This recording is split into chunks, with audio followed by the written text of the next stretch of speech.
Hey guys, Vinay this side. तो आज हम करने जा रहे हैं supreme court junior court assistant का प्रीवियस ईयर पेपर 26 सितंबर 2022 शिफ्ट 1 इंग्लिश सेक्शन करेंगे। हर एक क्वेश्चन को हम डिटेल्ड में समझेंगे, ठीक है। चाहे वोकैबुलरी का हो, चाहे आपका जो भी क्लोज टेस्ट हो, चाहे आपका पीक्यूआरएस हो, चाहे आपके फिल इन द ब्लैंक्स हो। आ जाओ। तो पहला क्वेश्चन आपके पेपर में आ रखा है, if that does not dash we will have to think of an all dash plan. मतलब क्या मतलब है इसका? आ जाओ देखो। अब सारे ऑप्शंस को ध्यान से देखते हैं। If that does not guide, अगर वो क्या करेगा, वो गाइड नहीं करेगा, तो हम क्या करेंगे, हम सब्स्टिट्यूट कर लेंगे, सब्स्टिट्यूट प्लान ले लेंगे। सब्स्टिट्यूट का मतलब क्या होता है? मैं एक दुकान में गया और मैं दवाई ले रहा था, तो मैंने बोला ये कंपनी दे दो भाई, गैस की गोली ले रहा हूं मैं, तो उसने बोला ये वाली नहीं है, मैं आपको उसका सब्स्टिट्यूट दे देता हूँ भाई, इसी के जैसी सेम दे देता हूँ, सेम असर करेगी बट कंपनी अलग होगी। तो ऐसा कुछ तो सब्स्टिट्यूट तो दिख नहीं रहा, ये कुछ अलग सा प्लान हो, गाइड, ये तो बिल्कुल गलत है। If that does not develop, भाई अगर वो डेवलप नहीं होगा तो हम सिमिलर क्या कर देंगे? नहीं भैया, सिमिलर प्लान नहीं। If that does not formulate, formulate का मतलब होता है ऑर्गेनाइज करना किसी प्लान को, किसी प्लान को क्या करना, किसी प्लान को बनाना बेसिकली, ठीक है। डेवलप अ प्लान ऐसे करना, फॉर्मुलेट करना किसी चीज को। तो if that does not formulate मतलब वो प्लान बनाएगा, या अगर वो नहीं होता, ऐसा कुछ सेंस नहीं जा रहा। देखो मैं आपको समझा रहा हूं कि ऑप्शन कटिंग भी कैसे करनी है। अगर आप लोग नए हो, मेरे को देख रहे हो, तो अभी आपको मेरे सारे तरीके समझ में आ जाएंगे। जो बच्चे पहले से देख रहे हैं, जानते हैं, उनको पता है, ठीक है। अब देखो पहला ऑप्शन आओ, ये भी आपका गलत हो गया। हर एक चीज को हम अच्छे से समझेंगे। पहला ऑप्शन में क्या बोल रहा है? If that does not work, अगर भाई ये चीज काम नहीं करेगी, ये चीज काम नहीं करेगी, तो हमें क्या होगा? तो हमें सोचना पड़ेगा, we will have to think, हमें सोचना पड़ेगा एक दूसरे ऑल्टरनेटिव प्लान को जो इससे अलग हो। ऐसा कुछ ऑल्टरनेटिव प्लान हमें समझना पड़ेगा, ठीक है। ऑफ एन ऑल्टरनेटिव प्लान, ठीक है। ऑल्टरनेटिव ऑल्टरनेटिव, तो यहाँ पे क्या होगा? एन आएगा, ठीक है। बेसिकली ये भी ध्यान रखना। नेक्स्ट आ जाओ। One of the four given option, choose the most appropriate one. कह रहा है, do you get not easily embarrassed, do you got embarrassed easily. अब देखो समझो मेरी बात, पहले मैं आप लोगों को एक चीज समझाता हूं। जैसे मैं बोलूं राम प्लेस क्रिकेट, ठीक है। तो इसका मतलब क्या? ये हो गया सब्जेक्ट, ये हो गया V1 में S और ES लगा, और ये हो गया राम क्या खेलता है, राम प्लेज व्हाट, ठीक है। तो राम खेलता है क्रिकेट, ये हो गया आपका ऑब्जेक्ट। भाई इतनी सी बात समझ में आ गई, सब्जेक्ट वर्ब और ऑब्जेक्ट हो गया। मैं ये पढ़ाने तो आया नहीं यहाँ पर, मैं तो क्वेश्चंस करवाने आया हूं। तो मगर मेरी बात समझो, देखो अब मैं बोलता आपको कि यार इसका ना नेगेटिव बनाना है, तो आप क्या बोलते हैं? इसकी छुपी हुई हेल्पिंग वर्ब क्या है? आपको किसका सहारा लेना पड़ेगा? आप बोलोगे ये है हमारा प्रेजेंट इंडेफिनिट, हमें इसके लिए डू या डस में नॉट लगाकर हमें इसका क्या बनाना पड़ेगा? हमें इसका नेगेटिव बनाना पड़ेगा। तो इसका नेगेटिव क्या बनता है? इसका नेगेटिव बनता है राम। अब राम क्या है? सिंगुलर है, तभी वर्ब में एस और ईएस आया है। अगर प्लूरल होता तो नॉर्मल वर्ब लिखते हैं। अगर सिंगुलर के लिए हम कर रहे हैं तो हम ईएस एस जिसमें लगा होगा वो यूज करेंगे, प्लूरल होगा तो नॉर्मल रहने देंगे, बेस फॉर्म। तो हमने क्या बोला? राम। अब हम कैसे बनाएंगे इसका? डज, फिर नॉट लगा देंगे, हमेशा डू या डज के बाद नॉट के साथ V1। डज नॉट, V1 क्या है? Play, does not play cricket. यहाँ पे है राम क्रिकेट खेलता है, उसका मतलब है राम क्रिकेट नहीं खेलता है, ठीक है। अब देखो भाई यहाँ पे क्या हुआ, आपने ESS इधर लगा दिया था, तो मेन वर्ब में एस लगाने की जरूरत नहीं है। नॉर्मली जो मेन वर्ब में लगाते हो, जब आपने हेल्पिंग वर्ब में ही एस और ES लगा दिया, तो यहाँ पे लगाने की जरूरत नहीं है। बेसिक समझ लो, अगर आपको आते हैं तो रिवाइज हो जाएंगे, क्या हो गया 1-2 मिनट में, ठीक है। बट एक चीज ध्यान रखो कि यहीं से आपके पेपर में क्वेश्चन उठ जाते हैं, क्योंकि बच्चा क्या इतने बड़ बड़े पढ़ पढ़ के चला जाएगा, 150 रूल्स, ये रूल सब कुछ कर लेगा कम टाइम में, बट उसके बेसिक्स हो जाते हैं ढीले, ठीक है। या जिसकी स्पोकन इंग्लिश अच्छी है वो सब पढ़ेगा, उसके बेसिक्स हो जाएंगे ढीले। जैसी टिक मार्क की बारी आएगी आप कुछ गलत लगा दोगे। तो ये बात आपको सारी समझ में आ गई? ठीक है भाई, समझ में आ गई, आ जाओ। तो ये था नॉर्मल। अब देखो इसी सेंटेंस को देखो, ये भूल जाओ, ये अभी क्या हुआ, ये सब भूल जाना, ठीक है। अब इधर देखो, लो मैं इरेज भी कर देता हूं, इरेज, फिर आप लोग कंफ्यूज होने वाले हो ना, इसलिए चलो आ जाओ, बिल्कुल बेसिक बता रहा हूं, आ जाओ। अब मुझे ना इसका क्या है, मुझे इसका बनाना है क्या? मुझे इसका बनाना है इंटेरोगेटिव। तो इंटेरोगेटिव कैसे बनता है? इंटेरोगेटिव में छुपी हुई जो वर्ब होती है उसी को आगे ले आओ। तो यहाँ पे आगे मैं लिया है डू या डज आते, बट ये है सिंगुलर, तो मुझे ES वाला लेना होगा, डस। बस डस के बाद क्या है? डस के बाद देखो डू या डज लगा दो, डू या डज के बाद क्या नॉर्मल चलेगा, सब्जेक्ट आएगा, V1 आएगा, ऑब्जेक्ट आएगा, कहानी हो गई खत्म। और क्वेश्चन मार्क तो क्या हो जाएगा? डज राम, अब ये एस और ये सीधे लगा दिया, डज राम प्ले क्रिकेट, क्या राम क्रिकेट खेलता है, उसका नाम। ठीक है। बट अगर मैं आपको बोलूं कि मुझे इसका बनाना है नेगेटिव क्वेश्चन, इंटेरोगेटिव नेगेटिव बनाना है, मतलब क्वेश्चन तो बनाना ही है बट नेगेटिव में, तो आपको कुछ नहीं करना, आपको क्या करना है, आपको ये ध्यान रखना है डू या डज जो होंगे उसके बाद सब्जेक्ट आएगा, फिर आपने नॉट लगाकर फिर V1 और फिर ऑब्जेक्ट लगा के बस, मतलब ये जो आपका बना हुआ है ना, बस आपको ध्यान रखना है कि सब्जेक्ट के बाद नॉट आएगा, मेन वर्ब से पहले आएगा, ये चीज मेरी ध्यान रखना, ठीक है। अब देखो कैसे होगा, कैसे बनेगा इसका नेगेटिव, इसका नेगेटिव बन जाएगा does Ram not play cricket, बस हो गई बात।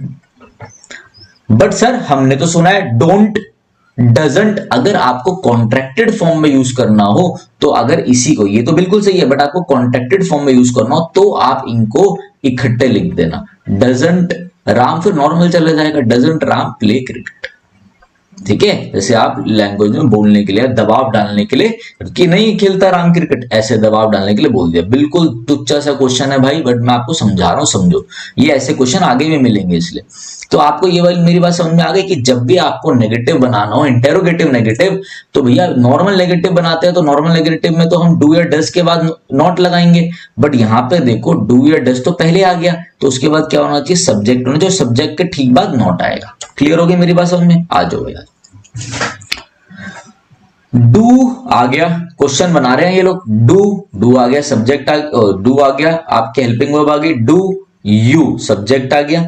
अब सब्जेक्ट के बाद ये दे रहा है V1, उसके बाद दे रहा है नॉट, ये तो स्ट्रक्चर ही गलत हो गया। क्यों गलत हो गया, हमने तो अभी बोला है कि पहले क्या आएगा, पहले भाई क्या आएगा, पहले हमारा डू और डज आएगा, फिर सब्जेक्ट आएगा, सब्जेक्ट के बाद नॉट आएगा, V1 से पहले आएगा, सब्जेक्ट के बाद नॉट, बस इतना ध्यान रखना।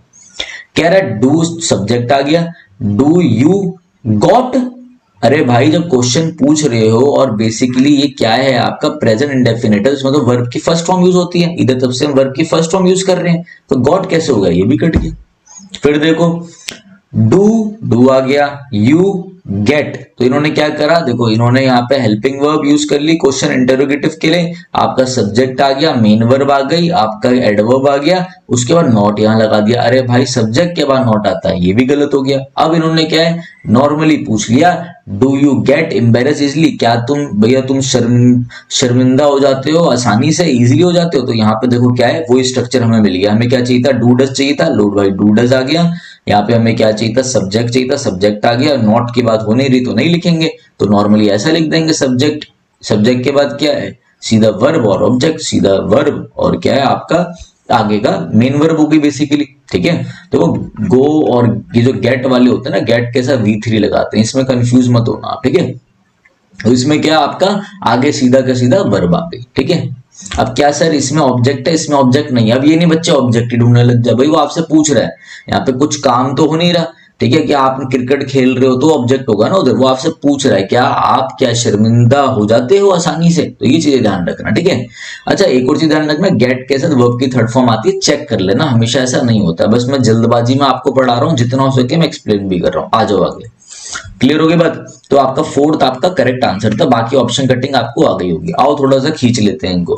One who has a special skill in judging art music test, भैया जिसको क्या हो, एक स्पेशल स्किल हो, जिसको नॉलेज हो किसकी, आर्ट की, म्यूजिक की, खाने की, तो उसे हम बोलते हैं कॉनजर। कॉनजर CONNOISSEUR, ये बहुत बार पेपर में आ चुका है, ठीक है। तो इसका मतलब क्या होता है, one who knows a lot about किसके बारे में, फूड के बारे में, म्यूजिक के बारे में, ठीक है, और टेस्ट के बारे में, खाने के बारे में, जिसे बहुत अच्छे से पता हो, नॉलेज हो, उसे हम कॉनर बोलते हैं, ठीक है।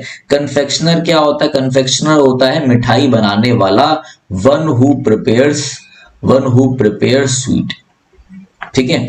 कन्वेलेसेंट, कन्वेलेसेंट क्या होता है, कन्वेलेसेंट वो होता है जो रिकवर कर रहा होता है मेंटल इलनेस से या फिजिकल इलनेस से, किसी भी इलनेस से जो रिकवर कर रहा होता है, ठीक है।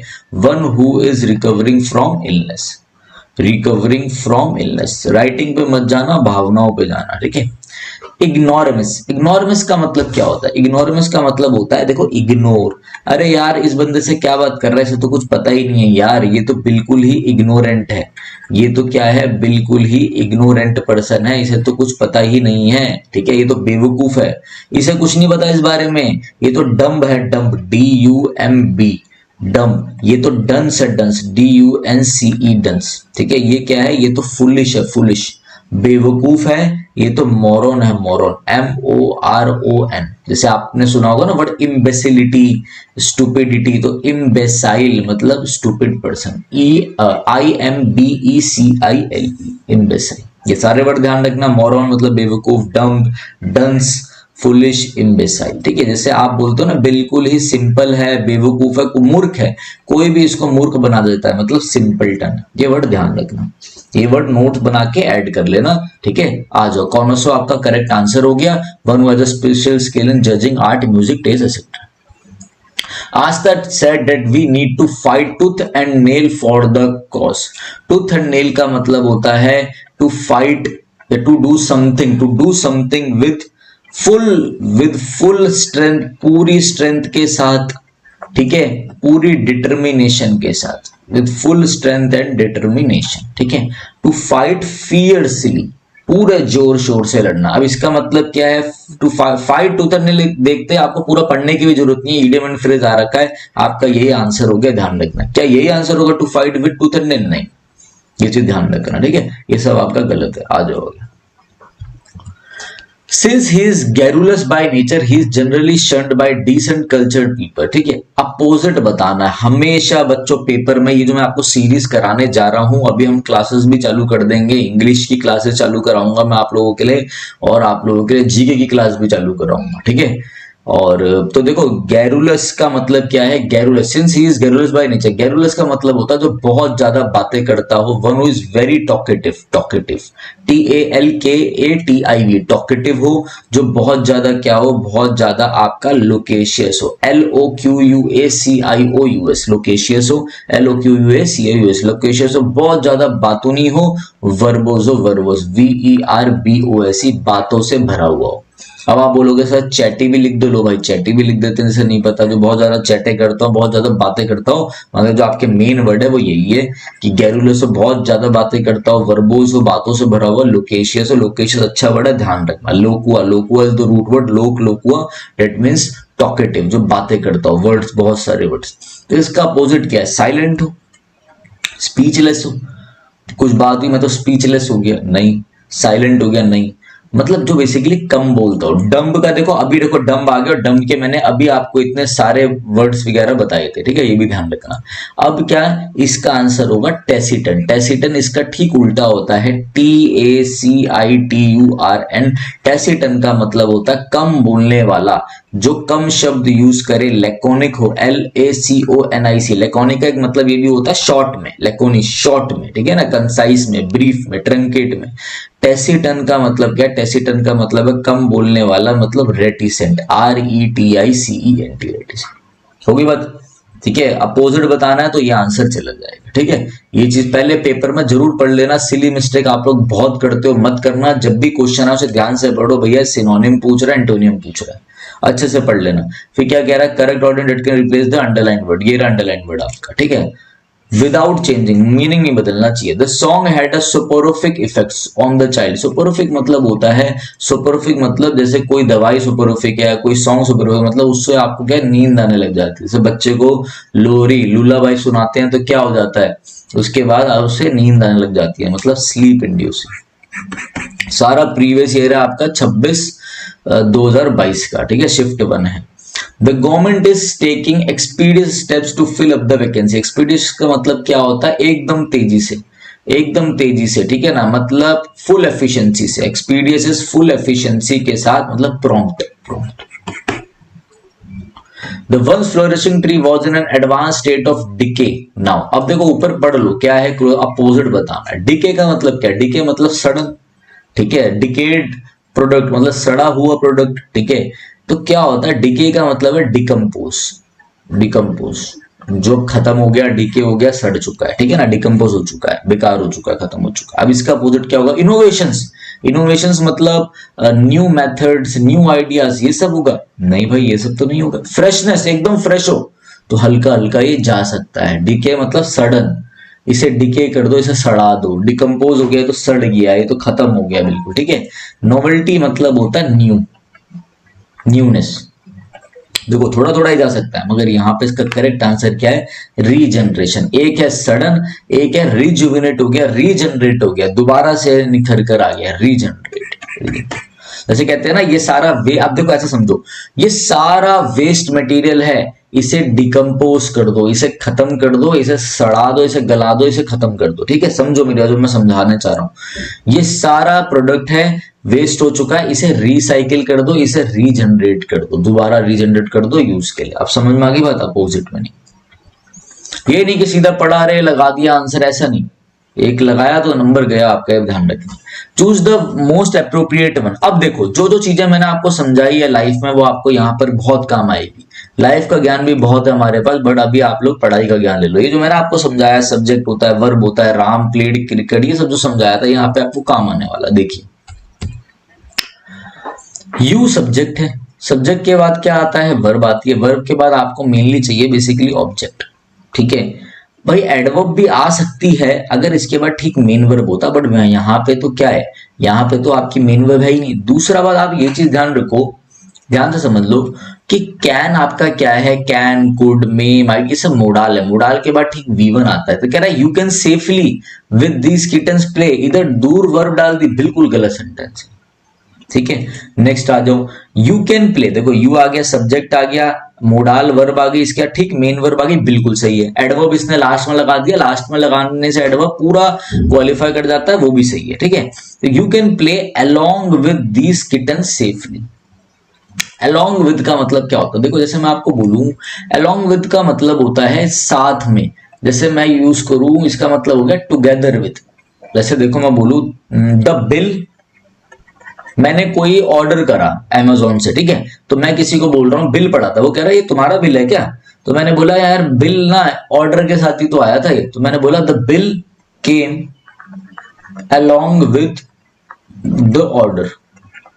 तो भैया बिल क्या है, ऑर्डर के साथ आ गया, के साथ, ठीक है। तो यार यहाँ पे ना ये सब बातें नहीं हो रही टुगेदरनेस वाली, यू कैन प्ले के साथ विद ट्विंस, थोड़ा सही नहीं बैठ रहा है, ठीक है। तो ये भी आपका गलत हो गया। एडवर्ब मेन वर्ब से पहले भी आता है, जब ऑक्सिलरी वर्ब हो, एडवर्ब लास्ट में भी आ सकता है। एडवर्ब पूरा एक चैप्टर है, ठीक है, यहाँ पे आप नहीं समझ पाओगे, उस मोटा मोटा समझ के चलो, ठीक है। यू कैन प्ले, फिर हो गया सब, ये मेन वर्ब के बाद ठीक है आ रहा है, you can play safely, along with आ गया, बिल्कुल नहीं। अब देखो you can play, you can play भैया तुम खेल सकते हो, यू कैन प्ले किसके साथ, तुम खेल सकते हो इन किटन्स के साथ safely, you can play with, ये बिल्कुल सही है आपका। और कोई नॉर्मली भी पढ़ेगा तो मेरे हिसाब से ये आइडेंटिफाई कर लेगा। अब ये आ गए आपके एरर, एरर बताने हैं। कुछ बच्चे कह रहे थे sir fill in the blanks बहुत आते हैं, अरे भाई सारे क्वेश्चंस करवा रहा हूं, काउंट कर लो। अब देखो आज मैं तो काउंट करता हुआ चलूंगा वोकैबुलरी के, आप fill in the blanks count कर लेना, एरर काउंट कर लेना। क्यों मैं बच्चों को बोलता हूं कि अगर 50 नंबर की इंग्लिश आ रही है तो उसमें वोकैबुलरी का कितना बड़ा पार्ट है, बट कोई सुनता ही नहीं मेरे से। ये क्वेश्चन आपका वोकैब का क्वेश्चन है, ठीक है, आ जाओ। फिर उसके बाद ये तो ग्रामर का हो गया, 2 वोकैबुलरी के हो गए, 3 वोकैबुलरी के हो गए, 4 वोकैबुलरी के लिए हो गए, 5 वोकैबुलरी का क्वेश्चन हो गया अभी तक, 6वां वोकैबुलरी का क्वेश्चन है, 7वां वोकैबुलरी का क्वेश्चन है, मैं थोड़ा डाल रहा हूँ। फिर ये आपका ग्रामर का हो गया, अब ये भी ग्रामर का हो गया, ठीक है। तो वोकैब के आपके 7 क्वेश्चन हो चुके हैं, ठीक है। Though younger in age, Mrs Sharma is senior than Mrs Verma in the official hierarchy. भैया हालांकि वो क्या है, यंग है, एज में छोटी है, बट मिसेस शर्मा क्या है, सीनियर है मिस्टर वर्मा के ऑफिस में। भाई ऑफिस में होंगी तो जिसकी उम्र छोटी थी वो मैनेजर निकला, जिसकी उम्र बड़ी है वो असिस्टेंट मैनेजर है, छोटा है। तो बस ये वो समझाना चाह रहा है, दोबारा सुन लेना मेरी बात को, ठीक है। अब देखो मैं आपको एक चीज बताऊं, इन्फीरियर, जैसे गिल्टी, गिल्टी अपने साथ क्या लेता है, ऑफ लेता है। चार्ज लिखा हो, चार्ज, चार्ज, चार्ज ये क्या लेता है, विद लेता है। प्रपोजिशन, फिक्स प्रपोजिशन याद कर लेना, कहीं पे लिखा हो परप्लेक्स्ड, परप्लेक्स एट लेगा, कहीं पे लिखा हो सरप्राइज्ड, सरप्राइज्ड क्या है, एट लेगा, ये सब ध्यान रखना। लाफ्ट, लाफ्ट क्या है, एट लेगा। मैं वो बता रहा हूँ तो मैक्सिमम 90% अपने साथ क्या लेंगे। अब आपको 90% ही देखना है, 10% नहीं देखना, वरना गए आप लोग। तो इन्फीरियर, इंफीरियर, सीनियर, ये सब अपने साथ क्या लेते हैं, टू लेते हैं प्रपोजिशन। सिंपल था, देन की जगह टू आना था, कहानी खत्म। अब कोई ग्रामेटिकली इसको देख रहा हो तो वो सोचते रहो, जो मैं बता रहा हूं अगर आप करोगे तो आपका पेपर क्वालिफाई हो जाएगा, जहां तक मुझे ऐसा लगता है। किसी को हमारे बारे में नहीं पता हो तो जे का जाके ना लिखना, जे डिस्क्रिप्टिव रिजल्ट, और जाके चेक कर लेना, ठीक है, यूट्यूब पे आपको पता लगा। Dash because they were dash, the children were क्या, चिल्ड्रन नॉइजी थे, चिल्ड्रन नॉइजी थे क्योंकि वो सेटिस्फाइड थे। अरे भाई मेरे घर का बच्चा अगर सेटिस्फाइड है तो चिल्लाएगा क्यों, खुश रह के सो जाएगा वो, ठीक है। The children were playful, playful थे भाई, बड़े हंसमुख थे, बड़ा खेल रहे थे क्योंकि उनको खाना नहीं मिल रहा, अंडर न्यूरिश्ड थे वो, न्यूट्रिशन नहीं मिला, माल न्यूरिश्ड, अंडर न्यूरिश्ड मतलब जैसे खाना सही से नहीं मिलता हो, उसकी डाइट सही से नहीं मिलता, या फिर डाइट सही हो बट वो खाता बाहर का हो तो माल न्यूट्रिशन वाला केस हो, ठीक है। चिल्ड्रन डेयरिंग थे क्योंकि वो ग्रीडी थे, कोई सेंस नहीं दे रहा। चिल्ड्रन बहुत ही ज्यादा क्या थे, इरिटेबल थे क्योंकि वो लोग भूखे थे, हंग्री थे, ये आपका आंसर है। Next, Peter and Ravi agreed to bury the hest after a gap of 10 years। bury the hest का मतलब होता है to end hostility, to end hostility, HOSTILITY, hostility या एनमिटी, ENMITY, भैया पुरानी दुश्मनी में मिट्टी डालो, खत्म करो और गले मिलके दोस्ती चालू करो। To live happily, to become enemy, दुश्मन नहीं, to restore the relationship after a long quarrel, खत्म। He felt dash when he was passed dash for promotion. He felt क्या, spurned नहीं, he felt underrated, underrated felt किया उसने when he was under promotion। कोई देखो कहना जो चाह रहा है वही कहना चाह रहा है कि भैया उसको प्रमोशन नहीं मिला, उसने अंडररेटेड फील किया, बट ये बिल्कुल गलत है, ये ग्रामेटिकली तो करेक्ट हो ही नहीं सकता, ठीक है। He felt cold shouldered, cold shouldered का मतलब होता है इग्नोर, इग्नोर, इग्नोर्ड, उसने उसने उसको लगा वो इसको इग्नोर कर देगा, ये बिल्कुल सही बैठ रहा है ऑप्शन, ध्यान रखना, इग्नोर्ड है, ईडी भी लगा हुआ है, ठीक है। But when he was passed against promotion, pass कर दिया अगेंस्ट प्रमोशन को नहीं। अब देखो समझाता हूं मैं आपको, एक होता है पास ओवर, पास ओवर का मतलब होता है टू इग्नोर, ठीक है, किसी को इग्नोर कर देना। जब आप ये समझ रहे हो टू इग्नोर कर देना किसी को उसका चांस नहीं देना, ये समझते हुए that you are less important, that you are less important, ठीक है। अब देखो ही फेल्ट स्लाइटेड, स्लाइटेड का मतलब होता है इंसल्टेड फील करना। इंसल्टेड फील क्यों करा, इंसल्टेड फील इसलिए करा, कोई आपको लेस इंपॉर्टेंस का समझ रहा है इसलिए। When he was passed over, passed over का मतलब प्रमोशन आपको नहीं दिया गया, आपको इग्नोर कर दिया गया, ठीक है। When he was passed over for promotion, ये आपका करेक्ट आंसर। बैक्टीरिया में dash resistance to a particular antibiotic by its dash, ठीक है। आप बार बार एक ही दवाई को ले रहे हो, एक ही दवाई को ले रहे हो, एक ही दवाई को ले रहे हो, उसी से इलाज कर रहे हो, ओवर यूज कर रहे हो किसी एंटीबायोटिक का, तो बैक्टीरिया क्या करेगा, उसके खिलाफ क्या करेगा, अपने उसमें क्या कर लेगा भैया, रेजिस्टेंस डेवलप कर लेगा, एक्वायर कर लेगा। अब समझो, ये मैंने आपको सेंटेंस बता दिया। बैक्टीरिया में डैश, देखो मैंने भी आपको बताया था मे, माइट, थोड़ा थोड़ा मैं रूल्स भी आपको बताता जा रहा हूँ। कैन, ये सब क्या है, कैन को नहीं, मोडाल है, मोडाल अपने साथ V1 लेते हैं, ठीक है। अगर यहाँ पे कोई ईडी फॉर्म होती, ईडी फॉर्म, तो वो ऑप्शन पूरा कट गया था, इसलिए मैं बता रहा हूँ, मोडाल के साथ तो V1 आएगा। Bacteria may attain resistance due to a particular antibiotic, एक पर्टिकुलर एंटीबायोटिक ले बाय इट्स स्टेल, स्टेल बासी नहीं, कट गया। अटेन मतलब एक्वायर करना, ठीक था ये भी। बैक्टीरिया में एसेस कर लेना, कंप्यूटर एसेस करना किसी का, ठीक है। में एसेस रेजिस्टेंस, चलो ठीक है मान भी लेते हैं। बाय इट्स ट्राइट, ट्राइट का मतलब होता है जो चीज बिल्कुल ऑब्वियस हो, बोरिंग हो, कॉमन हो, बोरिंग हो, ठीक है।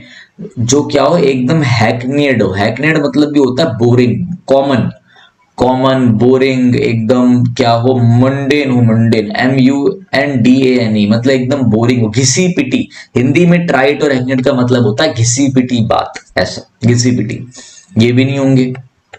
प्रोक्योर मतलब ऑब्टेन कर लेना, प्रोक्योर करना नहीं होगा। बैक्टीरिया में एक्वायर रेजिस्टेंस, वो एक्वायर कर सकता है रेजिस्टेंस टू एक पर्टिकुलर एंटीबायोटिक के बाय इट्स, अगर उस एंटीबायोटिक का क्या हो, ओवर यूज हो रहा हो, बस खत्म था काम।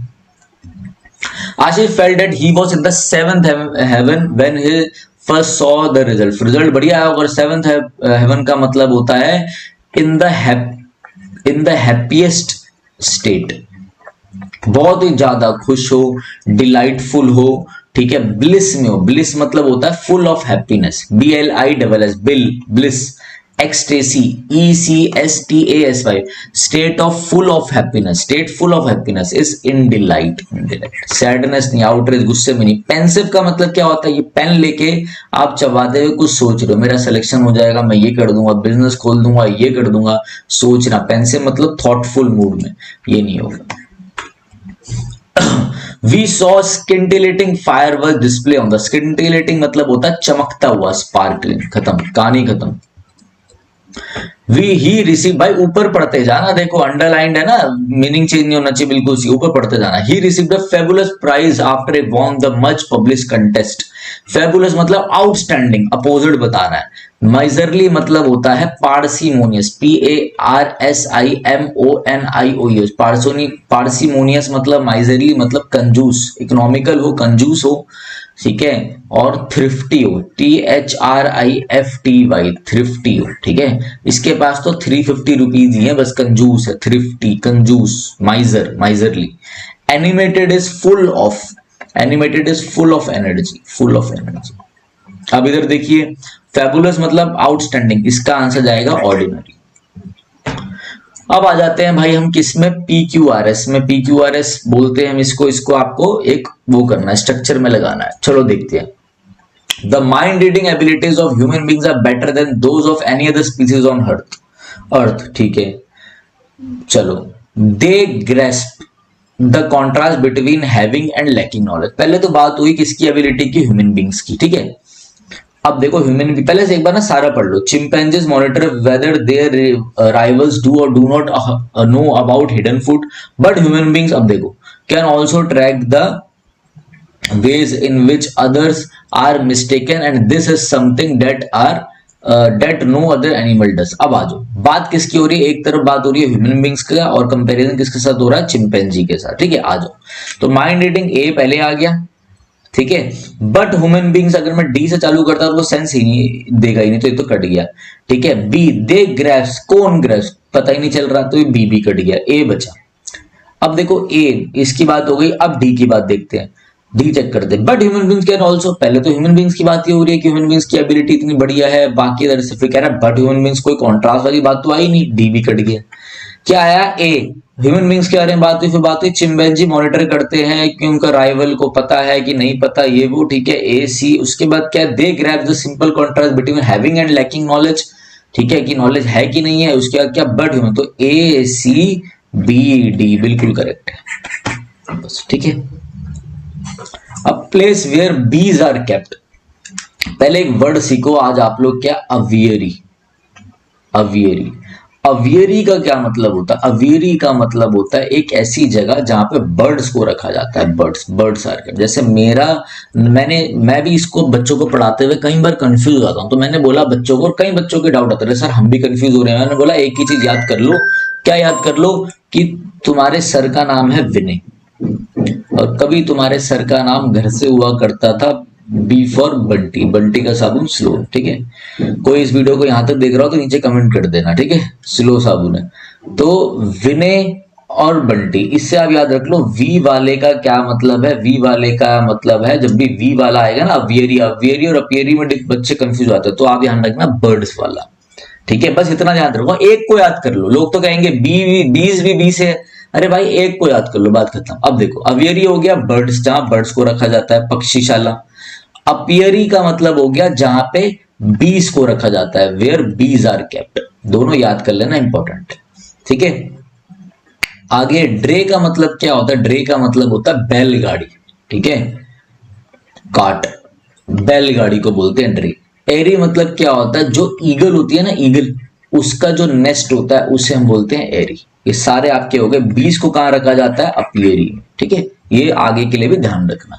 Swati always beat about the bush, beat about the bush का मतलब क्या, वो यार घुमा फिरा के बातें करना। अरे यार आर्ग्यूमेंट चल रही है, तुम घुमाए जा रहे हो, ये था, अरे भैया मुद्दे की बात करो, सीधा घुमा फिरा के बात करना। To go about something in the round about.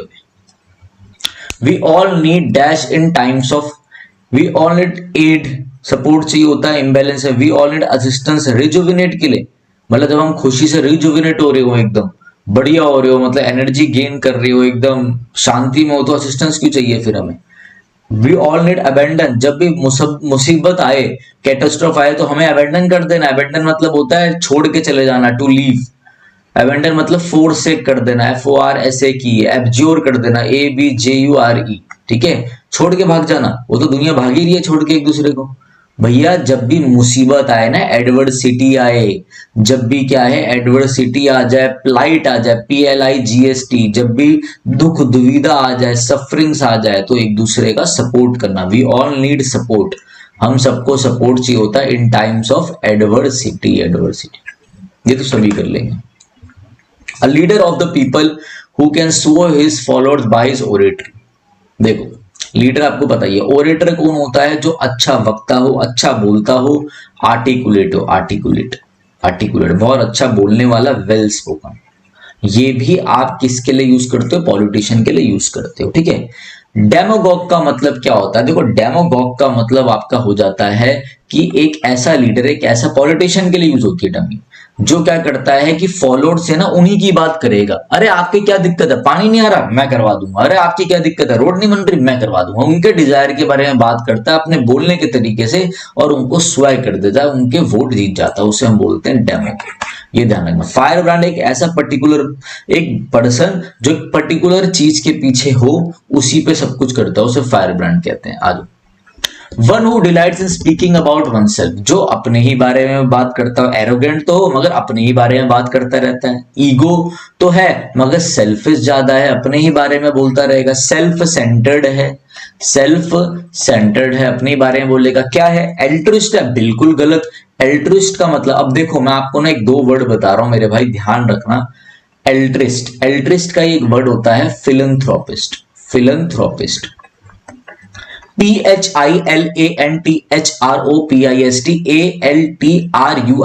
एल्ट्रिस्ट का मतलब होता है जो दूसरों के लिए काम करे, वेलफेयर ऑफ पीपल, जो दूसरों के लिए काम करे, जो सेल्फिश ना हो।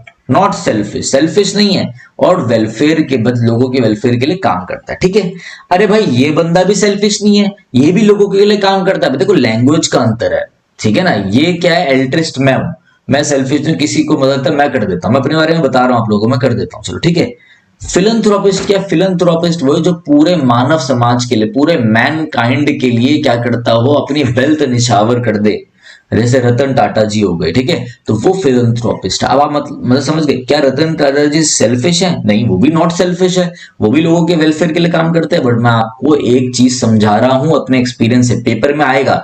One who is not selfish and work for the welfare of people, that is altruist, ठीक है। आप ऐसा बोल सकते हो, one who donates his wealth for the welfare of mankind, या जो मैनकाइंड के बारे में सोचता है वो है फिलंथ्रोपिस्ट। है तो दोनों एक दूसरे के सिनोनियम, बट दोनों में हल्का सा अंतर है, ठीक है, ये चीज ध्यान रखना।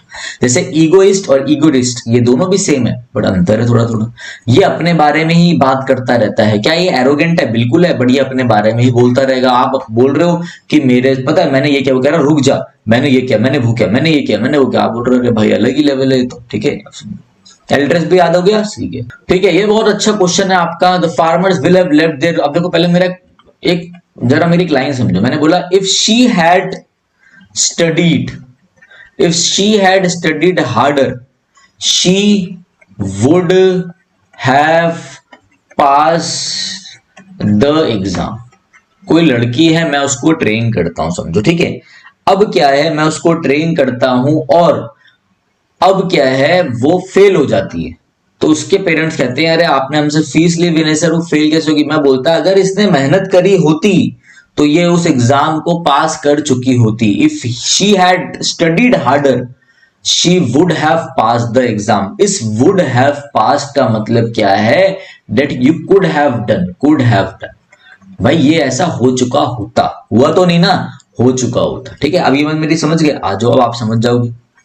The farmers will have left their fields if they, अगर फार्मर्स को पता होता कि थंडर स्टॉर्म आने वाला है तो वो क्या करते? वो अपनी फील्ड छोड़ के चले जाते।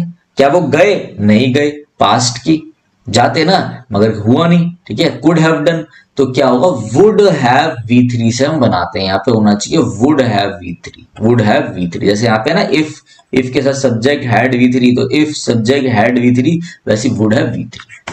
क्लियर हो गया। अगर लॉजिकल वाले बंदों को पास लॉजिक चाहिए होता तो मैंने दे दिया, जिसको भाई आगे बढ़ना है अपना कर कर आगे, वो तो कैसे भी समझ के आगे बढ़ो, क्योंकि हमें पेपर में स्कोर करना है, पढ़ाना नहीं है। बार बार एक चीज बोल रहा हूँ भैया, क्या करना है, सिनोनिम बताना है। The success story of the factor is due to indefatigable. Indefatigable का मतलब होता है कभी ना थकने वाला, जो कि टायरलेस हो, tireless.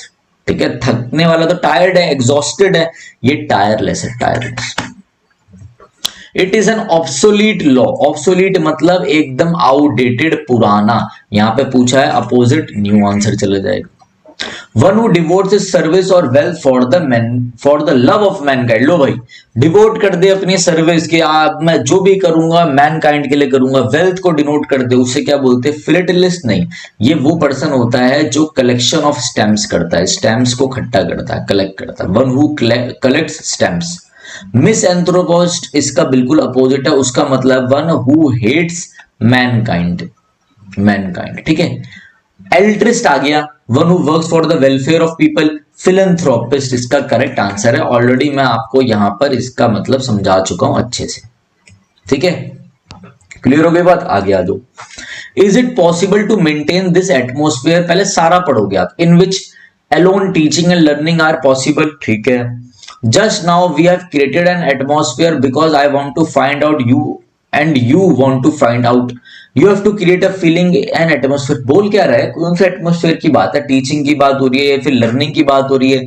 There is an attention when the teacher, मैं टीचर, एंड द टॉट जिसको पढ़ाया जाएगा, मतलब आप लोग स्टूडेंट्स, टॉट मतलब students, both have a drive to learn and teach. ठीक है, दोनों को भाई ये हो कि टीच करने का, लर्न करने की एक ही एटमोस्फेयर बनाया जाए, जिसमें क्या करे, पढ़ा भी सके और याद भी कर सके। ठीक है, टीचर स्टूडेंट्स दोनों को। आ जाओ, इज इट पॉसिबल, जस्ट पहले क्या होगा, there is an attention, D, there is an attention when the teacher and the taught both have to drive to learn. ठीक है, ये भैया ये लाया गया है, अटेंशन दिमाग में लेकर आओ कि जहां पर ऐसे कोई एटमोस्फेयर बनाते हैं जहां पे ये सब ऐसा कुछ हमें पता लग गया। डी है, ए कट गया, सी कट गया, अब इन दोनों में होगा, तो चेक कर लेते हैं। डी सी, चेक करो डी सी।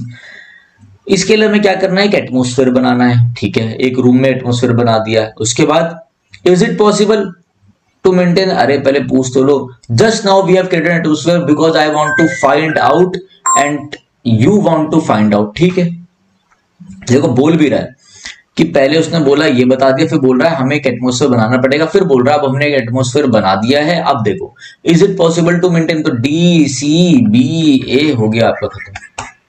ठीक है, ये चीज ध्यान रखना।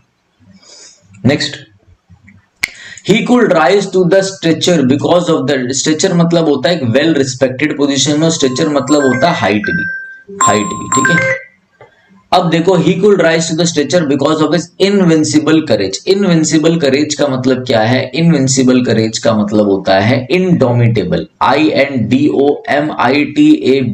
indomitable। ठीक है, indomitable मतलब कभी ना झुकने वाला, unbeatable, unbeatable। ठीक है, जो कभी हार नहीं सकता, ठीक है, जिसे कभी पराजित नहीं करा जा सकता। इन अनबीटेबल हो, इनडोमिटेबल हो, अनअसेलेबल हो, अनअसेलेबल। UNASSAILABL ही इम्प्रेग्नेबल, IMPRGNABLE, इम्प्रेग्नेबल मतलब क्या होगा, जिसे कभी नहीं हराया जा सकता, अनबीटेबल, खत्म कहानी। ऊपर देख लेना कहीं एंटोनियम तो नहीं पूछ रहा। नेक्स्ट, आज अब आ गई ग्रामर। इतनी वोकैबुलरी के बाद ग्रामर आई, आप समझ रहे हो मैं क्या समझाना चाह रहा हूं। 1 2 3 4 5 6 7 8 9 10 11 12 13 14 15 16 17, देख रहे हो भाई, 18 19 20 21 22। चलो वो सोच लिया ग्रामर का। 22 क्वेश्चंस हैं अभी तक, सारा प्रीवियस ईयर करा रहा हूं मैं आप लोगों को बेटा। ठीक है, चलो 22 वोकैब के क्वेश्चन हो गए। दे हैव बिल्ट, देखो वही अपना पुराने तरीके से चलो। सब्जेक्ट चाहिए, सब्जेक्ट के बाद क्या चाहिए, वर्ब चाहिए, वर्ब के बाद ऑब्जेक्ट चाहिए, बस। दे हैव बिल्ट, क्या बिल्ट, क्या बनाया, उस पार बनाया, क्या बनाया, अरे भैया डैम, ये तो ऑब्जेक्ट है, गलत हो गया, ऑब्जेक्ट पास रखो ना।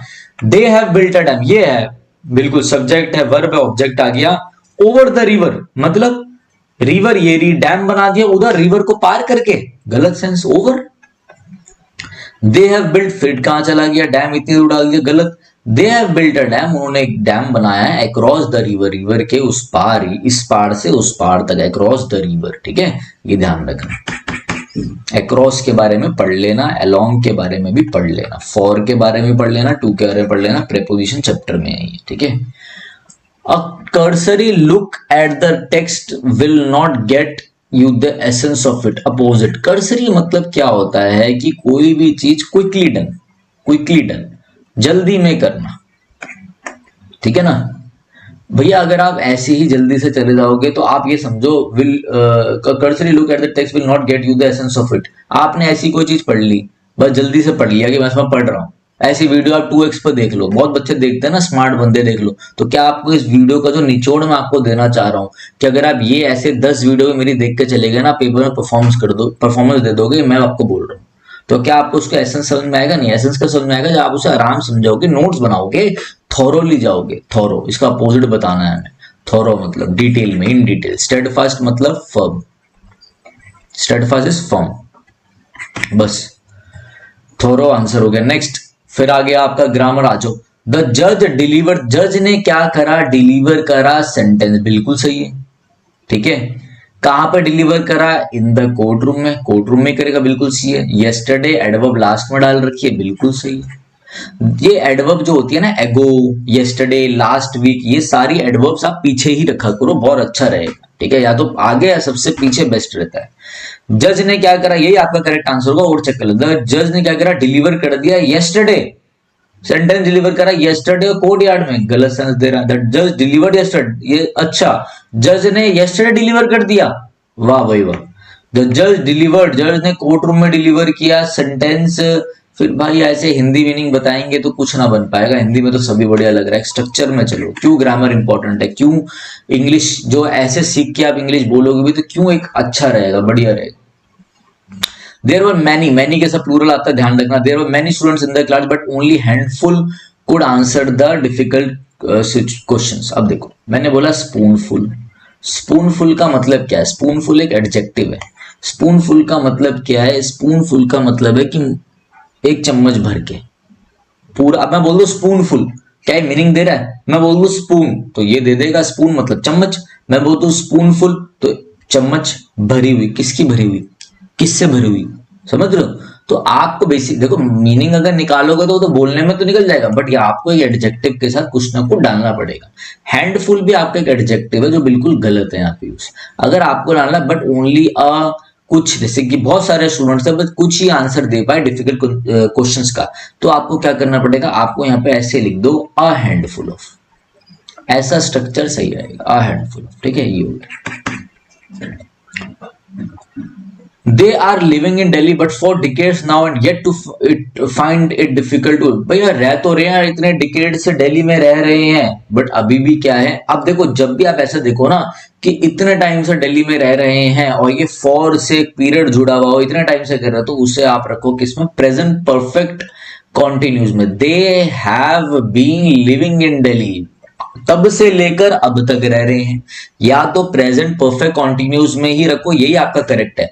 या फिर अगर कुछ बच्चे जो पढ़ चुके हों बहुत सारी चीजें, तो मैं उनको बता दूं, या तो प्रेजेंट परफेक्ट कॉन्टिन्यूस में रखो या प्रेजेंट परफेक्ट टेंस में भी रख सकते हो। यहां पर इस सेंस में प्रेजेंट परफेक्ट कॉन्टिन्यूस और प्रेजेंट परफेक्ट टेंस दोनों ही सेम मीनिंग देगा, ठीक है। तो they have been living here, या फिर बोल सकते हो they have lived in Delhi. इसका मतलब ये नहीं होगा कि वो दिल्ली रह चुके हैं, इसका मतलब ये होगा वो दिल्ली रह चुके हैं और अभी भी रह रहे हैं। और अगर आप ये बोलोगे they have been living in Delhi for 2 decade, तो 2 डिकेड से वो दिल्ली में तब से लेकर अब तक रह रहे हैं, तो दोनों मीनिंग जा सकते हैं, ठीक है। ये चीज ध्यान रखना, प्रेजेंट परफेक्ट कॉन्टिन्यूस लगाना, आम जनता को वही सब चीजें पता होंगी, ठीक है। आ जाओ, फिर आपका ये क्लोज टेस्ट है, ये क्लोज टेस्ट सॉरी PQRS है, कर लेते हैं। आ जाओ, फिर क्या बोल रहा है? ऑप्शन वाइज देखते, चलो 2 CC वाले, पहले सी वाला चेक करो। The exercise is the opposite of, अरे कौन सी एक्सरसाइज? ये तो चलेगा, पढ़ लेते हैं। सेंटेंस और short passage has to be enlarged into paragraph by the fuller and more. ये in precise writing we have to compress, precise writing की बात हो रही है, कंप्रेस करना होगा चीजों को, क्योंकि आपके अब देखो डिस्क्रिप्टिव में भी प्रिसाइज राइटिंग है, ठीक है। And in this exercise we have to expand. Precise writing में आपको कंसाइज करना है, कम शब्दों में लिखना है, और दूसरी राइटिंग में आपको बढ़ाना है। तो यहाँ पे कंपैरिजन चल रहा है। This exercise is the opposite of precise writing. कौन सी एक्सरसाइज? सी तो हो ही नहीं सकता। आ जाओ। In precise writing we have to compress, and in this exercise कौन सी एक्सरसाइज में? बी भी नहीं, डी वाला देखते हैं एक बार। Such an exercise practically amounts to the writing of a miniature essay on the subject of the original। ठीक है, किसी की बात हो रही है। दिस, ये जो एक्सरसाइज है ये ठीक अपोजिट है किसकी? प्रिसाइज राइटिंग की, डी सी। और क्या है? और बी। इन प्रिसाइज राइटिंग हम कंप्रेस करते हैं और दूसरी राइटिंग में बढ़ाते हैं, D C B A, D C. Next, the documentary that was shown was soul stirring and would be impacting। और जो डॉक्यूमेंट्री हमने शो करी, ठीक है, वो क्या थी? वो इम्पैक्ट कर रही होगी। शो तो कर दी, मतलब नॉर्मल रखो ना, ये बी हटाओ, आईएनजी हटाओ, वुड इम्पैक्ट, इम्पैक्ट करेगी and would impact, would impact, would plus B one. ये नहीं इम्पैक्टिंग ऑन लार्ज ऑडियंस, नहीं, ऐसा नहीं। His father told him to go to the temple. ये बहुत अच्छा क्वेश्चन है, देखो ये वाला, देखो आंसर। पहले आपको ऑप्शन वाइज ही काट दो आप सब, ठीक है। मैंने आप लोगों को क्या बताया, पहले तो समझो कि मैंने आप लोगों को क्या चीजें बताई है कि last week, last Saturday, last Sunday, ये सब पीछे रखना। एवरी मॉर्निंग भी पीछे रखना। तो देखो यहाँ पे दो चीजें एवरी मॉर्निंग पीछे, बाकी तो आपके वैसे ही कट गए। एडवर्ब सारी पीछे रखना, ठीक है। चलो ये सब कट गए। अब इधर देखो ये ऐसे भी कट रहा है, किसी को समझ रहा है। हिज फादर, फादर सिंगुलर है तो सिंगुलर के लिए यहाँ पे एस आना चाहिए। ऑलरेडी मैं आपको दूसरे क्वेश्चन में बता चुका हूं, अगर पीछे जाऊंगा तो दूसरे तीसरे क्वेश्चन में बहुत अच्छे से मैंने आपको ये चीजें समझाई हैं। एस आएगा नहीं आएगा, देखो वो अभी तक काम आ रही है, ठीक है। किसी को लेक्चर अच्छा लग रहा हो तो जरूर कमेंट करके बता देना, ठीक है। आ जाओ। तो यहाँ पे टेल्स होना चाहिए था, गलत हो गया। इस फादर टोल्ड हिम, उसके फादर ने एवरी मॉर्निंग बोला कि मंदिर जा, नहीं। यहाँ पे भी ऐसा आना चाहिए था, गलत। हिज फादर, उसके फादर ने बोला कि भैया मंदिर जाओ हर सुबह, ये है। अब कुछ बच्चे सोचेंगे अरे तो हर सुबह की बात हो रही है, हर सुबह रेगुलर होगा, हर सुबह तो जाना चाहिए। बिल्कुल गलत है आपका, बिल्कुल गलत है, आपको सेंस ही नहीं है, बिल्कुल गलत है, ठीक है। ये चीज ध्यान रखना। Choose the pair of words from the following which means the same as indubitable and imbued with respectively। ठीक है। indubitable का मतलब क्या होता है? indubitable का मतलब होता है not to be doubted, not to be doubted, जिस चीज को आप डाउट नहीं कर सकते। unquestionable, जिस चीज को आप डाउट नहीं कर सकते हो, ठीक है। इम्ब्यूल्ड का मतलब होता है, इम्ब्यूल्ड विद मतलब होता है फिल्ड विद, भरा हुआ, कई चीज से भरा हुआ, ठीक है। बस अब आपको ये बहुत अच्छे क्वेश्चन आ रखे हैं, आपको दो वर्ड ऐसे बताने हैं जो इसका सिनोनिम हो और जो इसका पूरा कर दे, ठीक है, सेम मीनिंग दे दे। परमिएट मतलब होता है टू पास थ्रू, कोई पानी है वो परमिएट कर गया, यहां से तो घुस गया, स्प्रेड हो गया, फैल गया, गैस फैल गई, पानी फैल गया, परमिएट कर जाना, गुजर जाना, पानी गुजर जाना। तो इंडिविजुअल पानी गुजर जाना, गलत। अनडिबेटेबल नहीं, गलत। अनक्वेश्चनेबल सही जा रहा है, अनक्वेश्चनेबल है। इम्ब्यूड विद का मतलब है फिल्ड विद, भरा हुआ। परवेड का मतलब भी है स्प्रेड हो जाना, परवेड हो जाना, नहीं दे रहा मीनिंग। इंड्यूबिटेबल मतलब अनडिनाइबल, अनडाउटेबल, जिस चीज को हम डाउट नहीं कर सकते, उसे मना नहीं कर सकते, अनडिनाइबल है। इम्ब्यूड विद का मतलब है इनकलकेट, इम्ब्यूड विद का मतलब होता है फिल्ड विद, भरा हुआ। इनकलकेट कर लो इस चीज को, जो मैं पढ़ा रहा हूं इसे इनकलकेट कर लो, बार बार रिपीट करके मन में बिठा लो, फिल्ड कर लो, ये है इसका आंसर। सफ्यूज मतलब भी वही, अनडाउटेबल, अनडाउटेबल किसका दे रखा? इम्ब्यूड विद का, ये तो होगा नहीं, गलत। ये ध्यान रखना, जो पहले है वो उसका, जो पहले जो बाद में वो बाद में, ठीक है। Those who acquire quick money don't hesitate to flaunt their wealth and material possessions। जो भाई जो एकदम से पैसा वो कर लेते हैं, वो हेजिटेट नहीं करते शोबाजी करने में। मीनिंग बताना था, एंटोनियम तो नहीं बताना ना। फ्लॉन्ट मतलब करना होता है टू शो ऑफ, डिस्प्ले करना, स्पेंड करना, खर्च कर देना, वेस्ट। स्क्वेंडर बहुत अच्छा वर्ड है, ध्यान रखना। स्क्वेंडर मतलब होता है टू वेस्ट मनी, मनी का पैसा बर्बाद करना। जो बच्चा पैसा उड़ाता है, फिजूल खर्ची करता है, उसे हम क्या बोलते हैं? Spend thrift, SPENDTHRIFT। जो बच्चा फिजूल खर्ची करता है उसे क्या बोलते हैं? Extravagant, EXTRAVAGNT। फिजूल खर्ची करने वाला, पैसा उड़ाने वाला, spendthrift, extravagant. Squander एक वर्ब है जिसका मतलब होता है टू वेस्ट मनी। क्या आंसर हो जाएगा? डिस्प्ले करना, शोबाजी करना। ठीक है, ये फ्लॉन्ट करना, शोबाजी करना। लो भाई, वीडियो अच्छी लगी हो तो जरूर बताना।